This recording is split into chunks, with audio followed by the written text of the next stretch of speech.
2 दिवसीय जो कॉन्फ्रेंस की आज आरंभ हुई है, क्या कहना चाहेंगे आप? हो रही है, जो भी जिनका भी पैसा अभी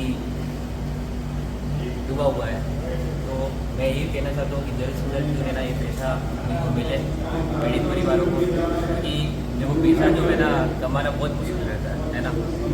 मान लो अगर किसी का 20,000 भी डूब गए ना, तो वो बंदा मतलब कि 1 महीने की सैलरी तो उसकी कम से कम नहीं है, और 1 महीने का क्या है कि वो पूरा अपना पसीना बहा करके पैसा कमाता है। आप क्या लगते हैं आपके? ये मेरे दादाजी लगते हैं। किसके? दादाजी के भी डूबे हुए हैं पैसे? हाँ। कितने को? दादी के डूबे हुए कम से कम 1.5 लाख रुपए डूबे हुए। दादी और मेरे पिताजी उन्होंने इन्वेस्ट करा था आदर्श के अंदर। आदर्श पैसा आया। पूरा नाम? केशुलाल मोड और बड़ी का रहने वाला हूँ मैं। जब हमारे उधर गांव में आदर्श थे, सारा इंडिया के और संकल्प के और जागरण के।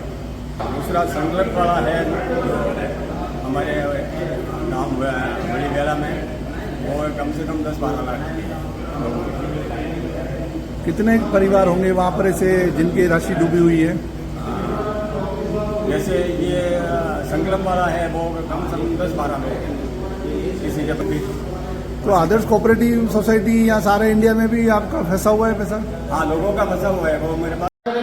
ये सुनिश्चित करने का दायित्व संविधान ने हम आम नागरिकों को दिया है, तो हम यही चाहते हैं कि आम नागरिक अपनी जिम्मेदारी समझे और हम आम नागरिक के नाते आज इस कॉन्फ्रेंस में ये सहभागिता करेंगे और ये तय करेंगे कि भविष्य में हम हमारी आज की पीढ़ी को किस प्रकार की व्यवस्था देना चाह रहे हैं और किस प्रकार की व्यवस्थाएं, कानून व्यवस्थाएं और सरकारें हो, इस पर हम सभी चिंतन। आप जो अभी से पीड़ित हैं के साथ मेरी बहुत सहानुभूति है और मैं चाहता हूं कि आप सबके जो फंसे हुए पैसे हैं वो जल्दी से जल्दी आपको मिल जाए, लेकिन इतने जल्दी मिलने वाले नहीं है, ये भी मैं जानता हूं, क्योंकि ये जो सरकार है वो इतना आसानी से किसी बात को सुनती नहीं। तो अधिकार मंच का काम यही है कि लोगों का अपना हक दिलाना, लोगों को अपनी बात कहना। उसका अंदर लोक अधिकार मंच ये घोषणा की है कि जब तक आप लोगों को ठगी पीड़ित भाइयों को, बहनों को उनका हक नहीं मिलेगा, तब तक लोक अधिकार मंच भी आपके साथ है और कैसे ही मिलेगा। और मैं अधिशासी का अध्यक्ष हूं, मैं आप लोगों से भी निवेदन करता हूं कि मैं ये घोषणा करता हूं कि लोक अधिकार मंच के भाइयों को उनका पैसा जो रुका हुआ है, फंसा हुआ है, वो नहीं मिलेगा जब तक आप पहले से लक्ष्य लगाकर आपका साथ देंगे, आपके साथ रहेंगे, आपके साथ चलेंगे, आपके साथ बैठेंगे और मौका आएगा तो आपके साथ मरेंगे।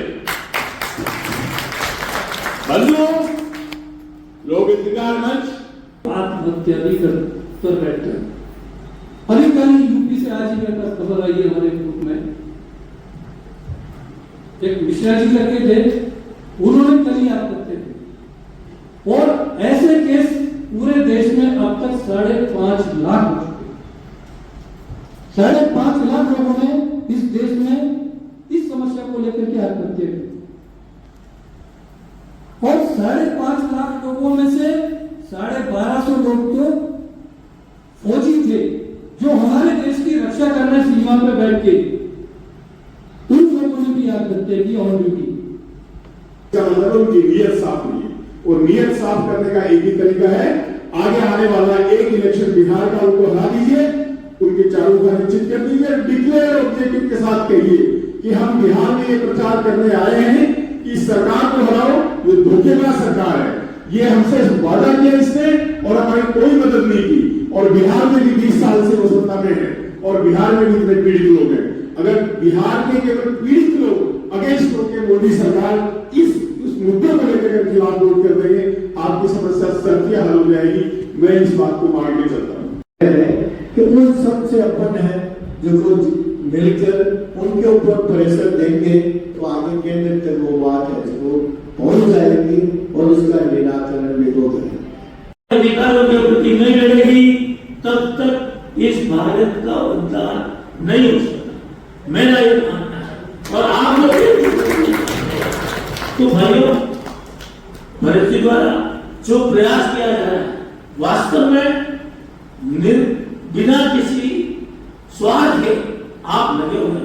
अधिवक्ता है, कोर्ट आकर जूझ रहा है। और केवल आप जैसे लोग ही नहीं, हमने ऐसा महसूस किया है कि पिछली कई पीढ़ियों से, आजादी के समय से, संविधान के निर्माण के समय से, कानून के समय से हम लोग कहीं ना कहीं बहुत ज्यादा ठगे हुए हैं।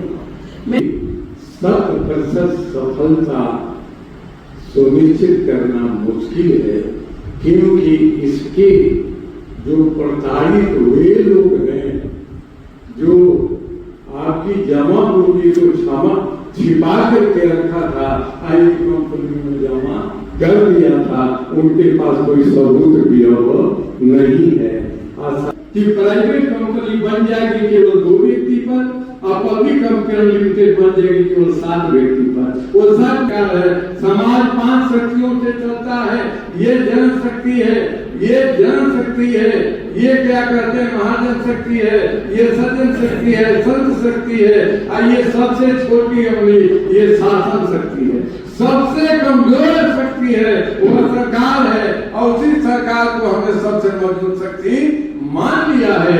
ये सबसे हमारी कमजोरी है। सरकार सबसे कमजोर शक्ति है, जनता सबसे मजबूत शक्ति है। लेकिन जनता यहाँ है, सरकार यहाँ है, बीच में ही है, करेंगे